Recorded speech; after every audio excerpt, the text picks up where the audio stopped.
Deuteronomy 31, verses 24 to 26, it says, "And it came to pass when Moses had made an end of writing the words of this law in a book," that's the whole thing, everything that he said in Deuteronomy, "until they were finished, that Moses commanded the Levites, which bear the ark of the covenant of the Lord, saying, Take this book of the law," and this was written on a scroll, "and put it in the side of the ark of the covenant of the Lord your God, that it may be there for a witness against thee." Now there's some discussion as to where this scroll was actually put. Was it put in the ark, or was it put beside the ark, or where was it put? Well, I'm not going to try to solve that problem. The point is, it was put with the ark. The ark was the ark of the covenant. And so this scroll of the covenant was there as part of the covenant, right along with the Ten Commandments. Okay? It's not some separate thing that was stored somewhere else. It was put in with the ark of the covenant as part of the covenant. So this law that Moses had written is part of the covenant. Okay? And Brent had some things to say about covenant.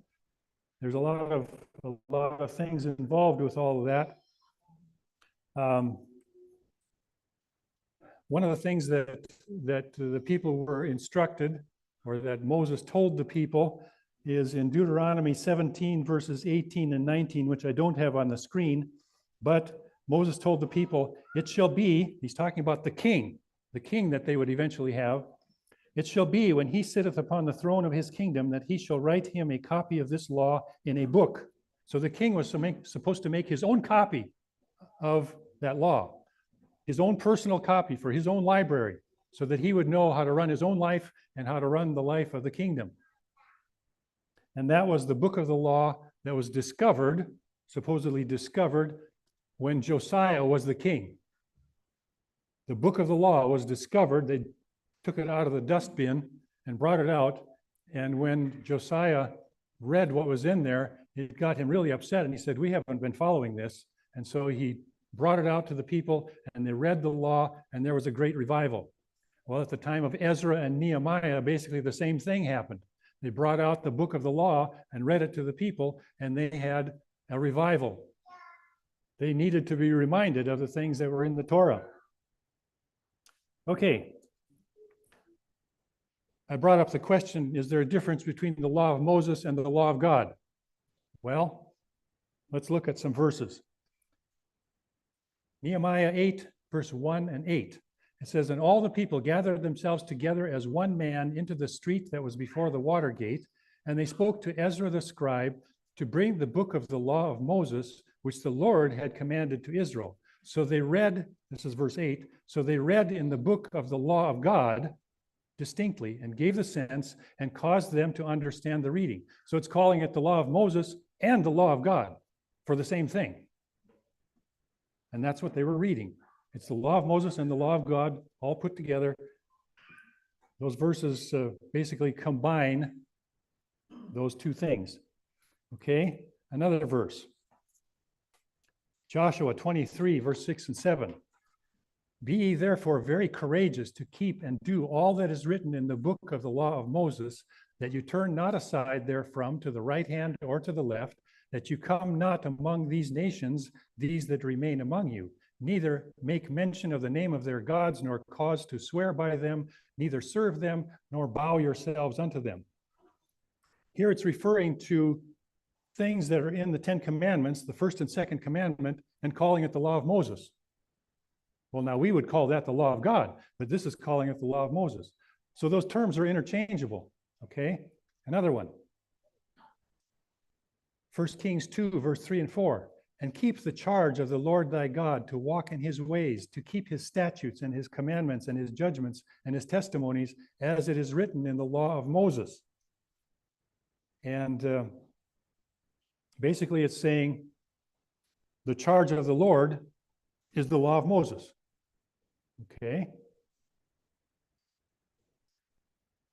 In the New Testament, oh, I guess we got another one here in the Old Testament. 2 Kings 23, 24 and 25. "Moreover, the workers with familiar spirits and the wizards and the images and the idols and all the abominations."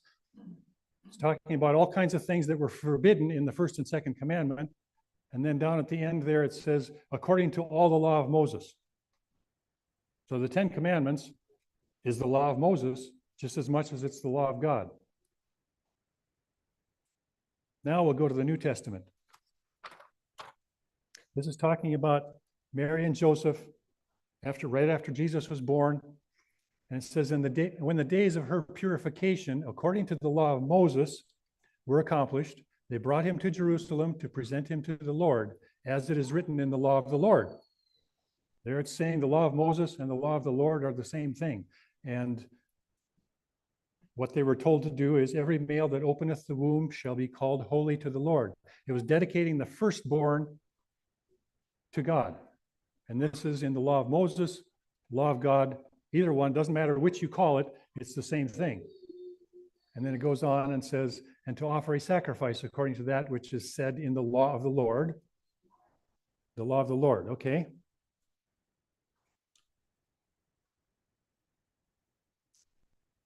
Jesus said in the Sermon on the Mount, Matthew 5:17-19, think not that I am come to destroy the law or the prophets. I am not come to destroy, but to fulfill. For verily I say unto you, till heaven and earth pass, one jot or one tittle shall in no wise pass from the law, till all be fulfilled. Whosoever therefore shall break one of these least commandments, and shall teach men so, he shall be called the least in the kingdom of heaven. But whosoever shall do and teach them, the same shall be called great in the kingdom of heaven. And Jesus is basically implying there that the law and commandments and all that's included there is all unchangeable. It's not going to pass away. It's not going to disappear. And it's important. And then he goes on and he gives 6 examples of things that are not going to change and not going to pass away. 2 of those examples are from the 10 Commandments. Thou shalt not kill, thou shalt not commit adultery. But then he mentions 4 that come directly from the Torah, the rest of the law. And he says these things aren't going to change. They're just as important now as they ever were. So, people think of the law of Moses and they think of a whole bunch of rules that Moses invented, but it's not what he invented. It's what God gave him. And it's part of the law of God just as much as anything else. And it's all one unit. Okay. We have the expression, we use the expression, the 10 Commandments quite regularly, but there's only 3 verses in the Bible that use that expression, the 10 Commandments. And the word for commandments there is the Hebrew word dabar, which basically seems to mean, and it's used in lots of different ways, but in the context of something that is spoken or written, it seems to basically mean a very carefully worded statement. It's not just any words. It's something that's very carefully worded. And that's kind of what the 10 Commandments are. They're very precisely worded so that they mean a certain thing. They're not just meaning anything. And it's kind of like you could say like our US Constitution. There's certain things that are in the Constitution, and all other laws are supposed to be based on the Constitution. If they don't follow the Constitution, they're unconstitutional and they can be thrown out, supposedly. Nowadays, you wonder. So it's like the 10 Commandments are the 10 carefully worded statements that are the constitution of God's government. Everything else is based on those 10 carefully worded statements. Well, you could compare it to some kind of agreement that we might have nowadays. Here's a rental agreement, and there's numbered statements there down the side, and I've only got part of the document here. But those are very carefully worded so that they're legally done right, so that if anybody has any questions, here's what the agreement is. This is what these statements said. This is what governs our agreement. Well, the 10 Commandments are kind of like that. They're 1 through 10 of these carefully worded statements. It's kind of interesting. If you've ever read through Psalm 119, It's the longest psalm in the Bible, the longest chapter in the Bible, but it goes through and it uses all these words. And we have here verses 1 through 9, law, testimonies, ways, precepts, statutes, commandments, judgments, all these different terms for different parts of God's law. Well, I'm not enough of a Hebrew language scholar to know the differences between all those words, but the two words statutes and judgments are used quite often in the book of Deuteronomy, actually in 32 different verses. Those terms show up. And so that's kind of what we're going to look at, the statutes and judgments, because they're kind of the main focus of things. So we're going to look at that and see what we can learn. There's different divisions of the Torah. We have the 10 Commandments, which I talked about as being kind of the Constitution. It says, and God spake all these words, saying, I am the Lord thy God, which have brought thee out of the land of Egypt, out of the house of bondage. That's Exodus 20, verses 1 and 2. And from Patriarchs and Prophets, page 304, on the morning of the third day, as the eyes of all the people were turned toward the mount, its summit was covered with a thick cloud, which grew more black and dense, sweeping downward until the entire mountain was wrapped in darkness and awful mystery. And if you can imagine the description of the mountain was quaking and there was fire and smoke and all of this commotion there, it was pretty impressive. Then a sound as of a trumpet was heard, summoning the people to meet with God, and Moses led them forth to the base of the mountain. And now the thunder ceased. The trumpet was no longer heard. The earth was still. There was a period of solemn silence, and then the voice of God was heard, speaking out of the thick darkness that enshrouded him as he stood upon the mount, surrounded by a retinue of angels. The Lord made known his law. That was a pretty impressive scene. If you can imagine standing there and experiencing what those people were experiencing, it was pretty significant.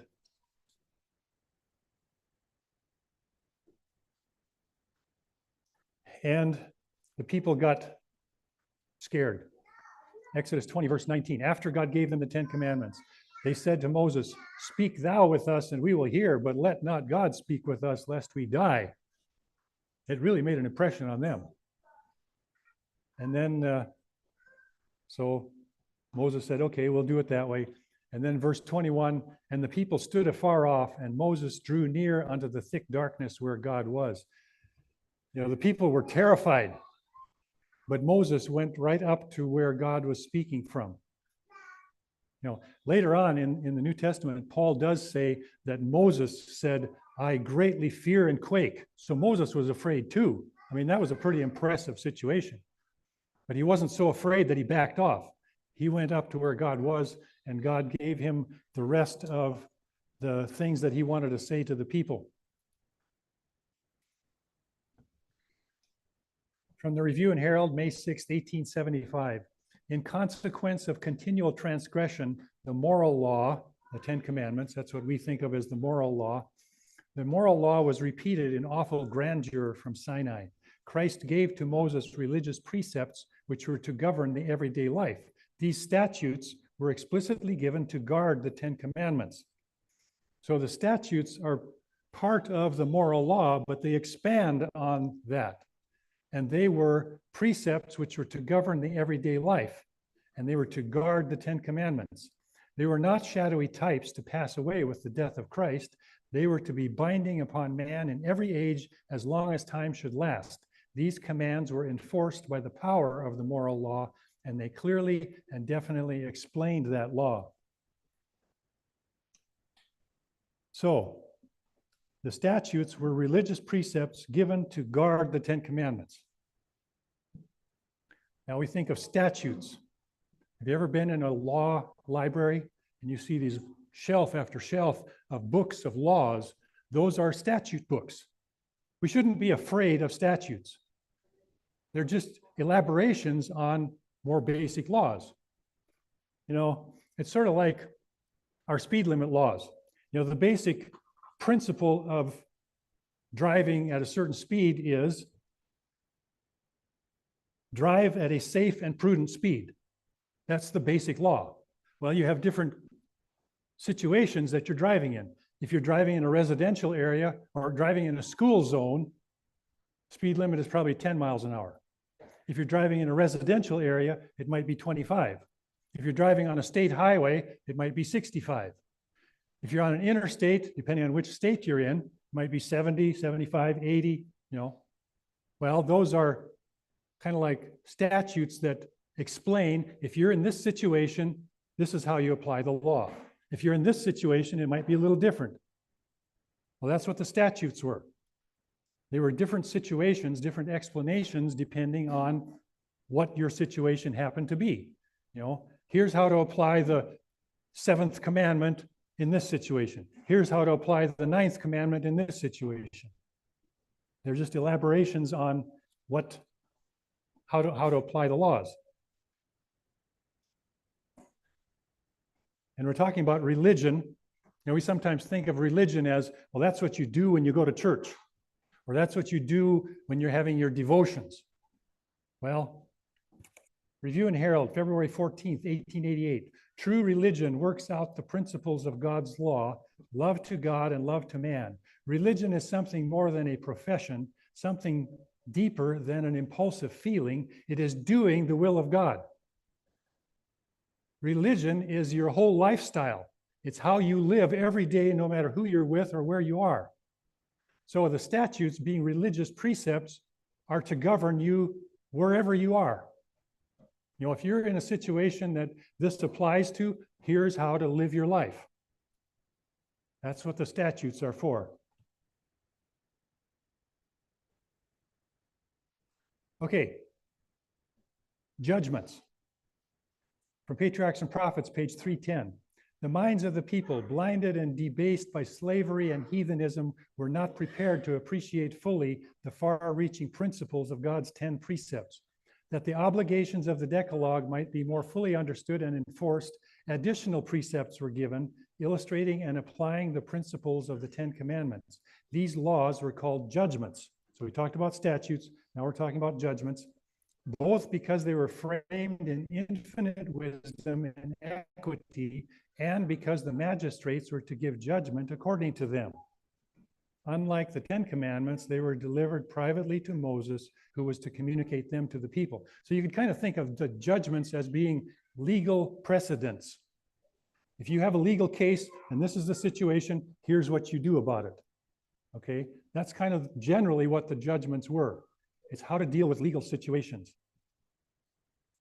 Okay, so we have statutes, we have judgments, and then we have what we term the ceremonial law. Well, the Bible doesn't even use that word, that phrase, but we have that kind of in our mind of what we think the ceremonial law was. Okay, let's take notice. Leviticus 1, verse 1 and 2, and the Lord called unto Moses and spake unto him out of the tabernacle of the congregation, saying, Speak unto the children of Israel and say unto them, if any of you bring an offering unto the Lord, and this is where the whole sacrificial system is spelled out, is in Leviticus.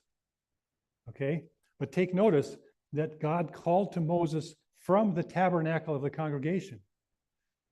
This is about 9 months after he gave the 10 Commandments and the statutes and judgments on Mount Sinai. This is after the tabernacle was set up, and God is speaking to him from within the tabernacle. So this is a completely different category of laws, you might say. This is the ceremonial law, or we may call it the Levitical law, given at a completely different time from the 10 Commandments and the statutes and judgments. Okay? Patriarchs and Prophets, page 364. After the completion of the tabernacle, which is what we're talking about here in Leviticus, he, that is God, communicated with Moses from the cloud of glory above the mercy seat and gave him full directions concerning the system of offerings and the forms of worship to be maintained in the sanctuary. The ceremonial law was thus given to Moses and by him written in a book. Okay, so let's go back and kind of review the order of things here just a little bit. In Exodus 19, verse 1, it says, they arrived in the wilderness of Sinai in the 3rd month after leaving Egypt. Okay, they left Egypt in the 1st month. They arrived at Mount Sinai in the 3rd month.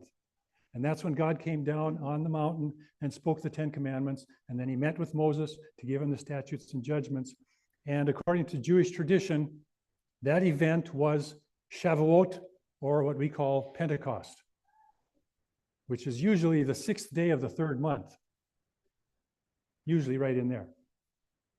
So God came down, and on that day, Pentecost, we have the record of what he gave them in Exodus 20, and then from 20 to 21 to 24. So the 10 commandments and the statutes and judgments.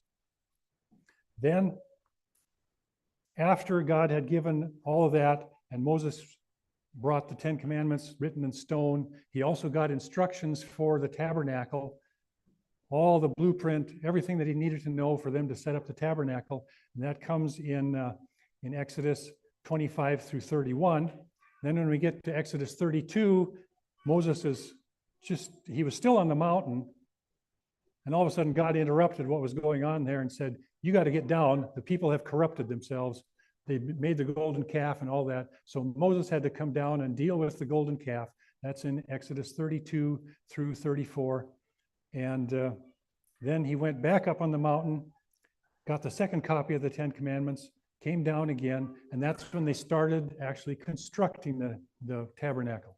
So from Exodus 35 through the end of Exodus is all of the things that they did to make the tabernacle. Then, after the tabernacle was built, and there in Exodus 40, verse 2 and verse 17, it says, on the 1st day of the 1st month of the 2nd year. So this is almost a full year after they left Egypt, was when they set up the tabernacle and they started the system of sacrifices and all that. That's when God gave the law that governed all the sacrifices and all of that. So the 10 commandments, the statutes and judgments were given at Pentecost time, and the Levitical law, or the ceremonial law, was given almost 9 months later from the tabernacle, from the Ark of the Covenant. And so they're completely separate types of laws. Then Moses reminded them, and this is what I was kind of basing my thought of why we should deal with this now. Moses commanded them, saying, at the end of every 7 years, in the solemnity, or the moed, the appointed time of the year of release in the Feast of Tabernacles, when all Israel is come to appear before the Lord thy God in the place which he shall choose, thou shalt read this law before all Israel in their hearing. Gather the people together, men and women and children, and the stranger that is within thy gates, that they may hear, and that they may learn and fear the Lord your God, and observe to do all the words of this law, and that their children, which have not known anything, may hear and learn to fear the Lord your God, as long as you live in the land, whither you go over Jordan to possess it. So every 7 years they were to review it. Well, the children were supposed to hear it then too. So children from anywhere from 7 years and older could comprehend some of these things. They wouldn't understand everything, but they could start comprehending what this law was all about. So every 7 years they'd review it so that the little ones coming up would hear it and start learning these things. So in Deuteronomy 31, we have that principle where Moses is telling them, review this at the Feast of Tabernacles time. When the people came back from Babylon, and in the stories of Ezra and Nehemiah, we have another one of the situations where they actually did that. In Ezra 7, verse 10, I like this verse. It says, for Ezra had prepared his heart to seek the law of the Lord and to do it, and to teach in Israel statutes and judgments. So Ezra was a good student of the Torah. You might say he was almost like a lawyer, because he studied the Torah, the law, and he learned it, and he wanted to follow it himself, and he wanted to teach others to follow it. So in the book of Nehemiah, when Nehemiah came there and they were getting things started, getting the everything built and getting the services going in the sanctuary again. In Nehemiah chapter 8, verse 1 through 8, all the people gathered themselves together as one man into the street that was before the water gate, and they spake unto Ezra the scribe to bring the book of the law of Moses, which the Lord had commanded to Israel. It's interesting that the people themselves requested to be taught. You know, it wasn't that the priest said, okay, everybody has to come here and we're going to teach you. The people themselves wanted to learn. And I think that's a significant point. Anyhow, Ezra the priest brought the law before the congregation, both of men and women, and all that could hear with understanding upon the first day of the 7th month. That was the day of trumpets, okay? And they went through the Torah. So,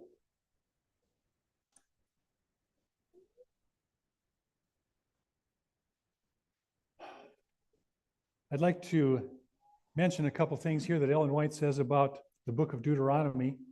Review and Herald, December 31, 1903. The book of Deuteronomy should be carefully studied by those living on the earth today. That's us. It contains a record of the instruction given to Moses to give to the children of Israel. In it, the law is repeated. That's what the word Deuteronomy means, the second recitation of the law. This is a Greek word. Deutero means two. Nomi or nomos is law, second law. So that's the book of Deuteronomy. She's saying this should be carefully studied. Prophets and Kings, page 570. The principles set forth in Deuteronomy for the instruction of Israel are to be followed by God's people to the end of time. True prosperity is dependent on the continuance of our covenant relationship with God. Never can we afford to compromise principle by entering into alliance with those who do not fear him. And it's interesting when you study what she says about the book of Deuteronomy, there's certain chapters that she specifies, these chapters especially you ought to focus on. Well, it happens to be the chapters where all the statutes and judgments are given. Deuteronomy 4 through 11.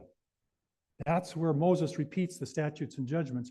And those are the chapters that she says we really need to learn what's in there. So this isn't just unimportant stuff, Jewish tradition that we can throw out. This is important stuff. And she goes on in a couple of other things. Some of you have probably heard these quotes. The Australian Union Conference Record, March 25th, 1907. The light given me is that we are to study more than we do the instruction given to Moses by God after he had proclaimed the law from Sinai. The 10 Commandments were spoken by God himself and were then written on tables of stone to be preserved till the judgment should take place. After the giving of the law, that is the 10 Commandments, God gave Moses specifications regarding the law. These specifications are plain and explicit. No one need make a mistake. In the day of judgment, we shall be asked whether we have lived in harmony with these specifications. That's talking about the statutes and judgments. Signs of the Times, February 3rd, 1888. In these last days, there is a call from heaven inviting you to keep the statutes and ordinances of the Lord. The world has set at naught the law of Jehovah, but God will not be left without a witness to his righteousness or without a people in the earth to proclaim his truth. And we have this verse in Malachi 4, verse 4. And basically the whole book of Malachi is talking to people that are living at the end of time. Malachi 4, verse 5 talks about before the coming of the great and dreadful day of the Lord. Well, here's 4, verse 4. It says, remember ye the law, that is the Torah, of Moses my servant, which I commanded unto him in Horeb for all Israel with the statutes and judgments. So for those of us that are living in the end of time, just before the great and dreadful day of the Lord, we are supposed to remember the law of Moses with the statutes and judgments. And that word remember here is the same word as in Exodus 20, verse 8, where it says, remember the Sabbath. Review it, remember it, keep in mind, don't forget it. So we're living in a time where we need to review and remember these things. Okay, that's the end of my presentation for right now. What time is it? So we're kind of about to the end of our time frame here. I did a project several years ago where I went through the whole Torah and kind of picked out the different verses, the different statutes and judgments, and I kind of categorized them into categories of, those that apply to sacrifices, those that apply to the treatment of the poor people, those that apply to the king, all these different categories of these statutes. And I put them together in a study tool that I have online, and it's called the Torah Connection. And here, I'll just read my description of it. The Torah Connection is a systematic compilation of all the directives that God gave to the people of Israel to transform them from being a disorderly group of escaped slaves to being a theocratic nation, his covenant people. This system of law, the Torah, including the Ten Commandments, statutes, judgments, and various instructions regarding the priests and services of the sanctuary, is recorded in Exodus, Leviticus, Numbers, and Deuteronomy. In the Torah Connection, these directives are organized in categories along with additional passages from the Old and New Testaments that either restate or illustrate them, and a limited selection of statements from the writings of Ellen White that illuminate their meaning and application in the time they were given and their relevance for today. And I only have a few quotes by Ellen White in there because there's too much that she says. I couldn't include all of it. And this is kind of an ongoing thing. Every once in a while, I'll add something more to it, but it's online. You have the website there, godsfoodforlife.org, and our email address there if you want to respond to anything that you see there. So the Torah Connection, it's a study resource. I'm not trying to push any particular idea. It's just bringing this together in kind of an organized way so that you can use it as a way of going through the Torah and learning whatever you can learn. So I'm not sure how to cut off here. Do I take questions or comments or what?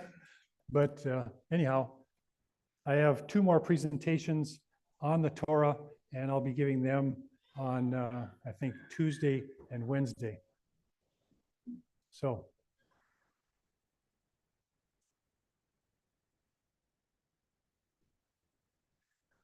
That was awesome. About the law of the society or the society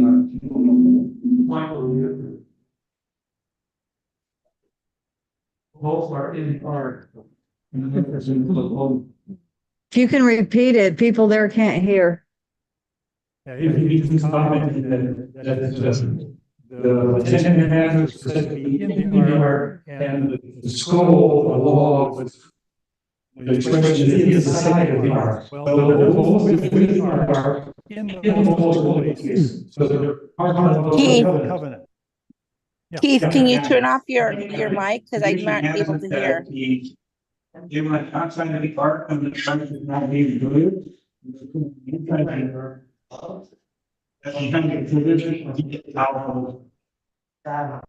We can't hear online. They were together with the ark. Always together, yeah. So when Josiah walked that mountain, when Josiah created and found that lost nothing, it had been set. It probably set off in a corner somewhere.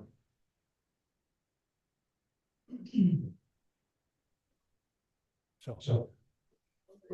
Yeah, well, I didn't wish that heard the ICC, International Criminal Court.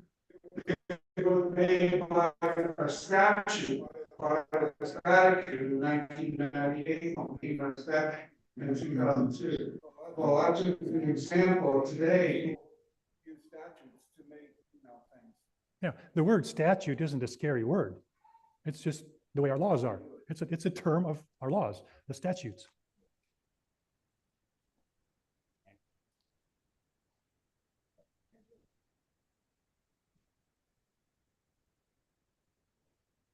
Yeah, Kimber, I really appreciated that presentation. That was awesome. I keep seeing through all the speakers how incredible it is how God kind of brings the messages together from all these different people as well that kind of all support the same message. So that was very helpful, very good. Looking forward to the next 2. Okay.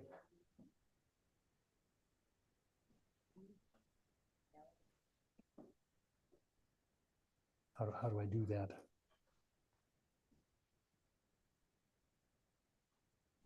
Did anybody have any more comments or questions? Here's view gallery. There we go. Okay.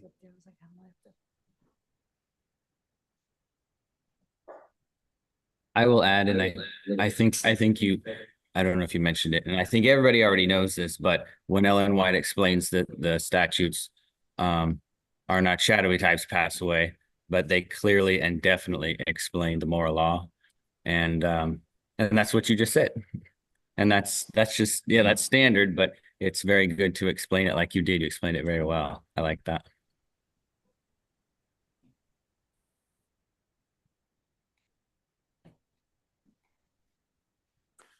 Well, I guess if there's no more, we can talk about things later too. We probably need to get on with the next session. Very good. We might have a little bit of music and then I'll move into the next message. You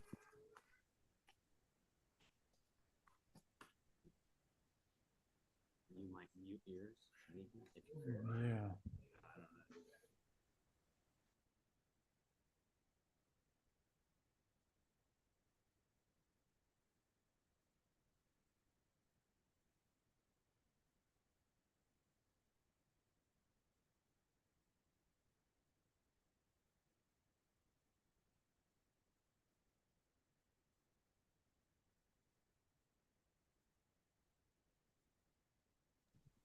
Now we have Ted Schultz coming on after we have some music.